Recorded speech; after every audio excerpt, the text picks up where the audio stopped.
We all know the sensation. The ball ripples the back of the net, the away end ignites for one glorious, heart-stopping second. Your team has seized a crucial goal in a monumental game. Then, silence. The referee's finger presses against his ear. The dreaded words flash onto the big screen. VAR check. The elation evaporates, replaced by a cold, familiar dread. This moment, repeated across stadiums every weekend, is a perfect microcosm of such a larger, more corrosive problem brewing at the very heart of English football. Welcome to In the North Bank, and I'm Gunnar Ritchie 1971. If you like what you hear and see, please hit the like button. It helps out the channels, which is Gunnar Ritchie 1971 in the North Bank, and in the North Bank on Facebook and X and everywhere else. Whilst you're at it, if you could hit the subscribe button and set the notifications to all, you won't miss any of the content coming out on the channel. So without further ado, let's get into the video proper. Week after week, the narrative is identical in pubs, on podcasts, and in post-match press conferences. The fury directed at the PGMOL, the organisation governing Premier League referees, has reached a fever pitch. Managers are apathetic, fans feel systematically cheated, and the game itself is perpetually overshadowed by debates over baffling decisions. Yet amid this storm of criticism, there's a statistic that PGMOL chief Howard Webb and his team cling to like a raft. Since the introduction of the video assistant referee, the accuracy of key match incidents has supposedly soared from 82% to an astonishing 96%. On paper, that figure represents a revolution, near perfection. So why does it feel like things have never been worse? Why is it the league plagued by a constant flood for apologies for game-altering errors? This is the paradox at the centre of the debate. Is the relentless criticism truly justified, or is it all just misplaced fan outrage? Is the standard of PGMOL refereeing really that bad? This widespread frustration isn't emerging from a vacuum. It is built on the painful and prolonged saga of controversial decisions that have left fans bewildered and managers incandescent with rage. To truly understand the anger, you have to recognise the pattern, a tapestry woven from dozens of moments that continuously chip away the league's integrity. Rewind to the now infamous Luis Diaz goal for Liverpool against Tottenham. Perfect through ball, a clinical finish, and an offside flag. The VAR at Stockley Park identified the error almost immediately. I knew Diaz was onside, but in a catastrophic breakdown of communication, they mistakenly believed the on-field decision had been to award a goal and uttered the fateful words, "check complete." The goal was wrongly disallowed. And Howard was later forced into a humiliating public apology, releasing the audio of the VAR room to prove it was a significant human error. For Liverpool, who lost the game, the apology was meaningless. The points were gone. This was not an isolated incident. I'll take you back to this one.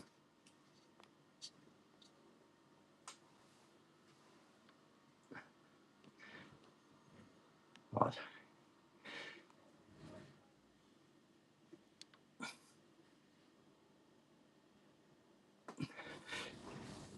So, as you can see, this is Wolves where were denied the last gasp penalty against Manchester United when goalkeeper Andre Nana collided heavily with Zaska Kaladic, a decision that left even Onana himself surprised.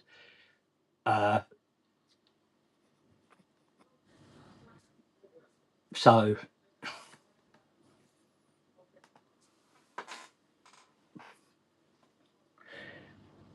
we all remember it. Onana comes for the ball through players. He punches. He doesn't connect with the ball.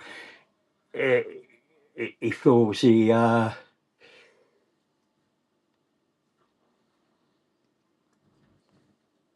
he feels the Wolves player.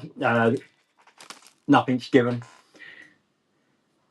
They don't get the point. It's never recovered. It's not.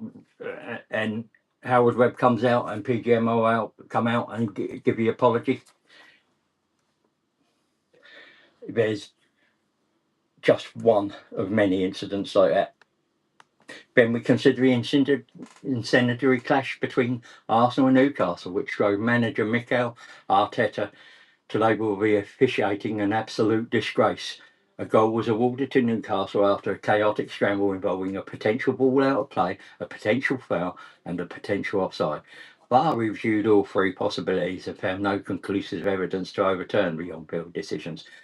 Arteta's subsequent fury, which earned him a misconduct charge, became a lightning rod for a sentiment shared by millions. The very technology designed to bring clarity had only manufactured more layers of doubt and confusion. Each instance adds another voice to the choir of discontent. Managers like Jurgen Klopp and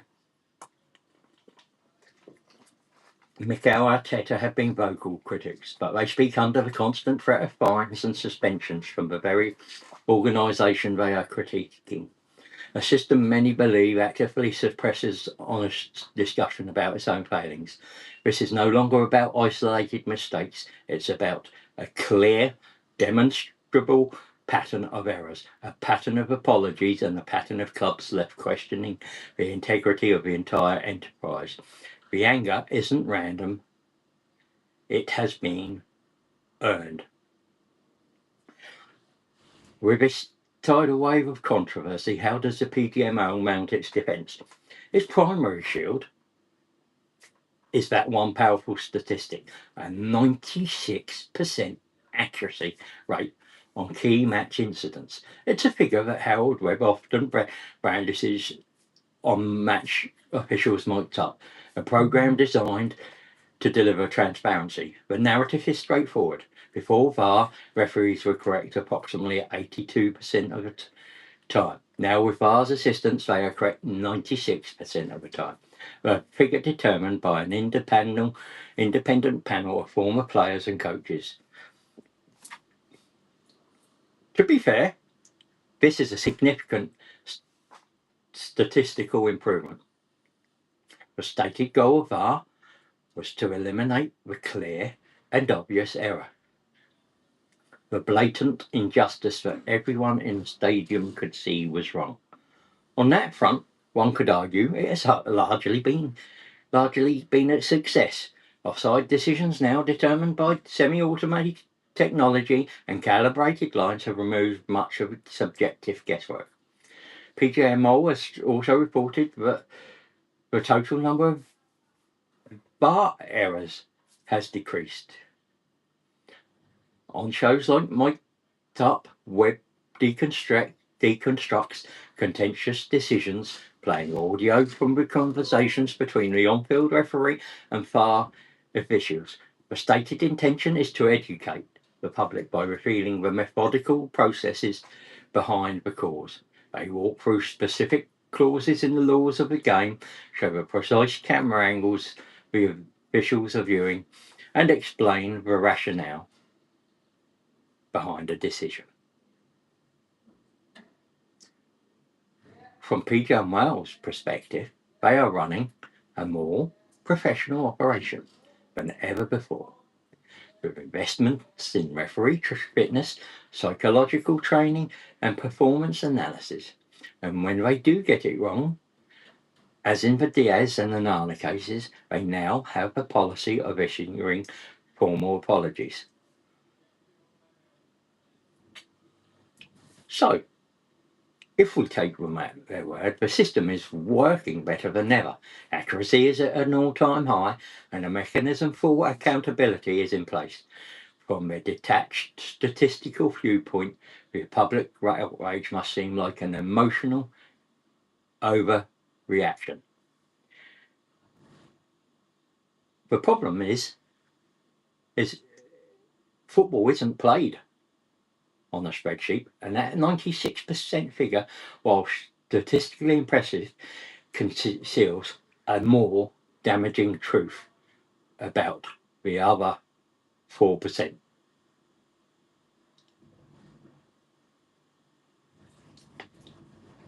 The chasm between PGMOL's declared success and the visceral anger of the football world is where the real story lies.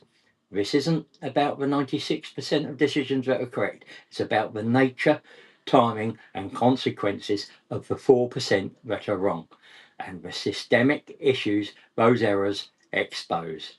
The problem isn't just human error, it's a profound crisis of credibility.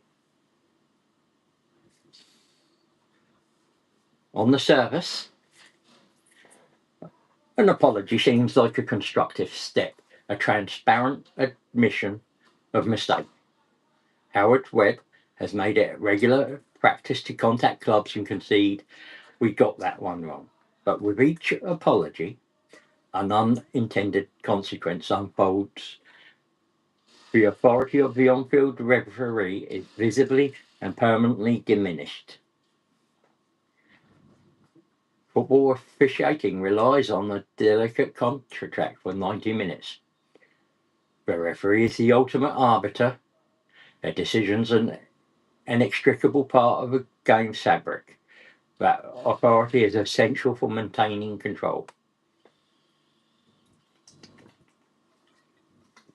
However, the current cycle of mistake, outrage for apology has shattered this contract. When the head of PGMOL publicly confirms a game-changing error, it sends an unequivocal message. The person in the middle cannot be trusted. Crucially, the apology does not alter the result. Liverpool did not get their goal back against Spurs. Wolves did not get their point against United. The points are lost. League positions are impacted, and fans are left with a hollow sense of vindication. They were right to be angry, but their team still paid the price. This fosters a cynical environment where every close call is viewed through a lens of suspicions. Fans no longer see a referee making a tough call, they see a potential candidate for next week's apology from Howard Webb.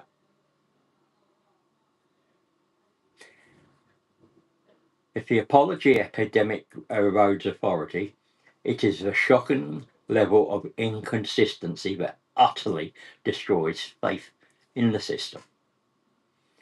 This is the single biggest complaint, and it strikes at the very heart of sporting integrity. More than any single wrong decision, the feeling that the laws are applied differently from one match to the next suggests a lottery, not a fair competition. Handball is the poster child for this chaos. 1 week a player's arm is a fraction away from his body, the ball strikes it and a penalty is given for an unnatural silhouette. The next, an almost identical incident is waved away. I'll take you to this one. The infamous Martin Odegaard handball against Liverpool is a prime example. The Arsenal captain slipped and his hand moved towards the ball. The VAR audio revealed officials felt he was breaking his fall and did not award a penalty.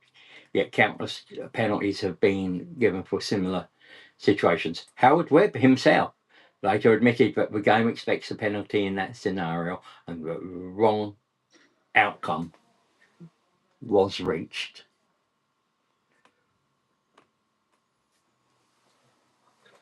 The same ambiguity applies to red cards. A reckless studs-up challenge might earn a straight red in one game, while a similar tackle in another is deemed only a yellow. This inconsistency isn't just frustrating, it's dangerous. It creates a profound confusion for the players, who no longer know where the line is drawn. This is what fuels accusations of bias, when a marginal call goes one way for one team and another way for a rival. The perception grows that there is one set of rules for the elite and another for everyone else. GMO's own handbook states a principle of a high threshold for VAR intervention, but the application of that threshold is itself wildly inconsistent. This randomness is more corrosive than anything else. This brings us to the central questions. Are referees simply not good enough? Or is the organisation they work for fundamentally broken? The answer appears to be a toxic combination of both. Critics point to the PGMOL as a closed-off, insular entity often described as an old boys club that is profoundly resistant to external oversight, calls for a merit-based promotion and relegation system for referees based on clear performance metrics have been repeatedly made but largely ignored. Such a structure can breed complacency. Many observers also note that the standard of officiating in elite competitions like the Champions League often feels higher, with games flowing more freely. This has prompted serious questions about the PGMOL's training and recruitment processes. Is it attracting the best possible candidates and equipping them to handle the immense pressure of a modern Premier League? This is where VAR, was the supposed cure, has become part of the disease. Instead of acting as a simple safety net, it has added layers of confusion and diffused responsibility. Is the on-field referee on charge, or the anonymous official in a room at Stockley Park?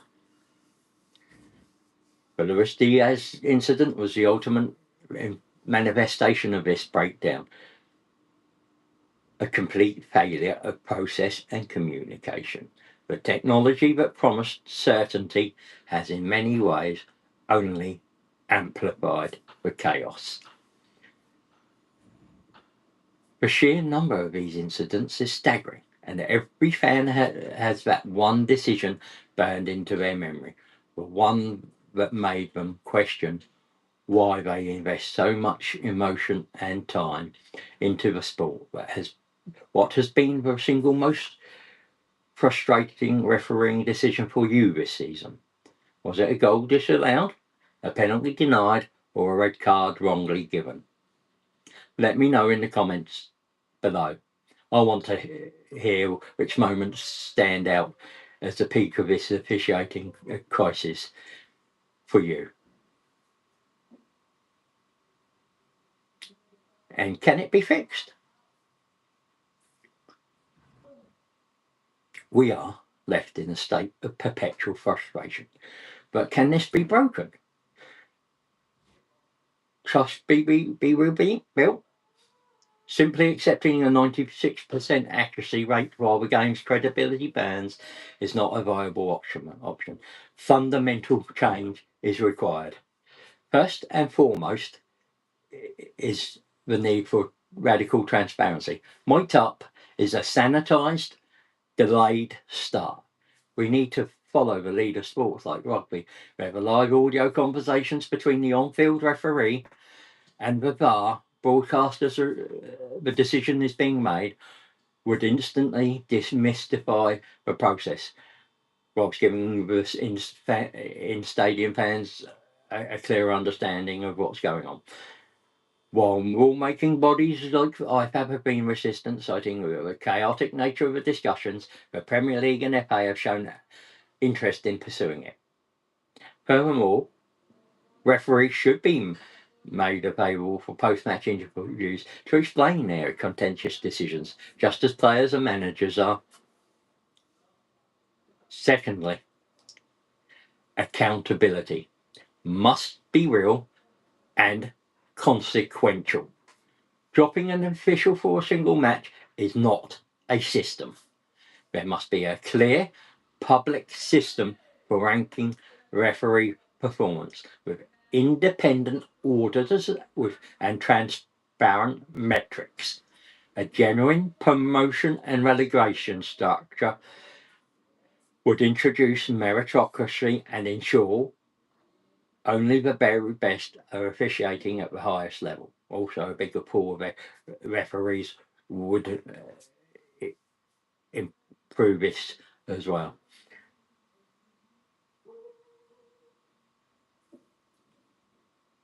Third, the application of VAR requires a complete overhaul. The clear and obvious threshold must be more rigorously defined and, above all, consistently applied. And it is that word, consistently, that has to be at the forefront.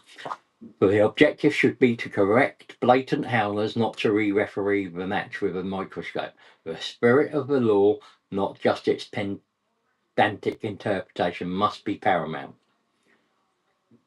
Finally, there is the more radical idea of dismantling the PGMOL as a monopoly. Some argue that introducing competition from different officiating bodies could be the catalyst needed to drive up standards. It's a drastic step, I'll give you that, but the scale of the current crisis may well warrant drastic thinking. So, is the standard of the PGMOL refereeing really that bad? The answer is frustrating and complex. Yes. Well, the PGMOL can brandish its 96% accuracy statistic. This figure has become a red herring. It is a hollow number that masks the truth. Every fan feels this instinctively. The technical accuracy may have risen, but the credibility, consistency, and authority of the officials have plummeted. We are living in an era where the most important decisions in the biggest matches are regularly and demonstrably wrong, followed by a weekly, predictable stream of apologies. The problem isn't the 96% of calls that are correct. The problem is that the remaining 4% are high-profile, game-altering blunders. Take Liverpool's goal for offside against Man City. Amplified by a VAR system that often seems to create as many problems as it solves.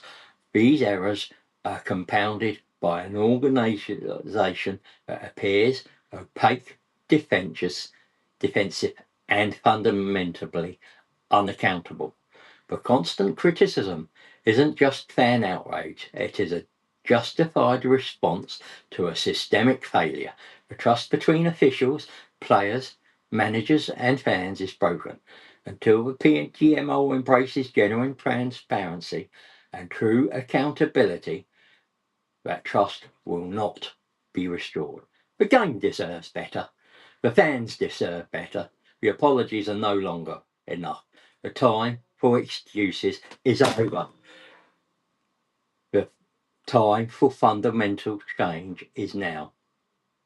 What do you think is the single biggest problem with Premier League refereeing?